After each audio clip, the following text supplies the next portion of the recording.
fait, Elvis Presley, c'est c'est deux personnages différents, deux frères jumeaux, quoi. Donc, apparemment, si tu regardes Wikipédia, Elvis Presley aurait bien eu un frère jumeau mort-né, hein, Mhm. quelques minutes avant lui.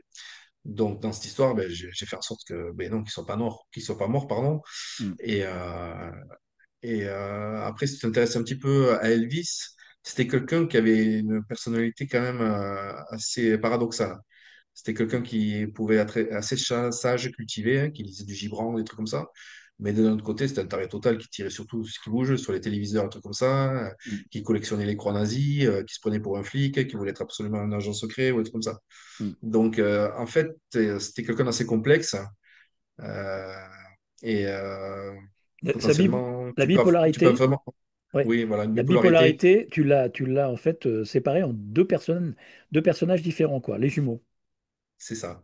Mhm. Et après, je m'étais tâté, j'avais choisi Elvis. Je suis pas super fan d'Elvis, mais après, je m'étais tâté entre lui et aussi avec Paul McCartney, hein, qui avait une histoire de, de, de sosie, hein, sur des soi-disant décédés, il a été remplacé par un sosie, des trucs comme ça. Enfin, des histoires comme ça, si tu grattes un petit Mhm. peu sur Internet, tu vas en trouver, quoi.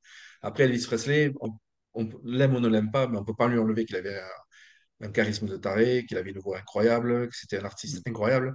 Et moi, quand je le voyais gamin, je le voyais dans ses jumpsuits, là, dans ses tenues avec des capes et trucs comme ça. Moi, je voyais un genre de super-héros, hein, d'autant plus qu'il était fan de Captain Marvel Junior quand il était petit. Donc, Mhm.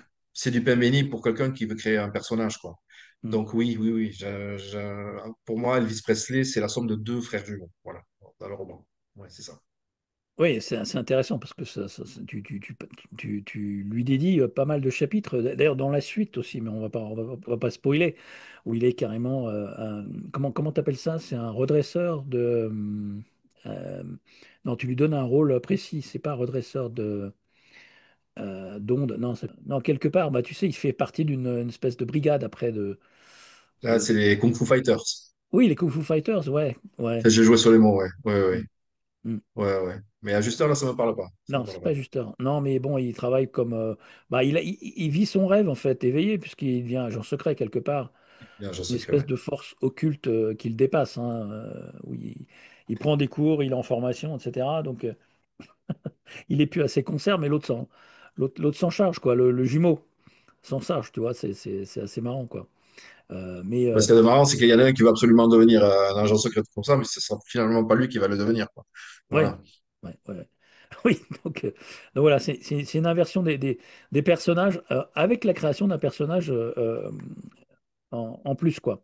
Donc on a vraiment de tout là-dedans. Et c'est génial, hein, parce que c'est tellement imaginatif que ça dépasse bah, le polar que, que tout le monde peut attendre, qu'en fait n'est pas du tout là, quoi. Tu explores des horizons que j'ai jamais vus dans le moindre polar que j'ai pu lire euh, dans ma vie. Et c'est ça qui est génial. Faut donner vraiment envie au lecteur de se plonger dedans, parce qu'après, il n'est pas au bout de ses surprises pour la suite, quoi. En plus. Ouais,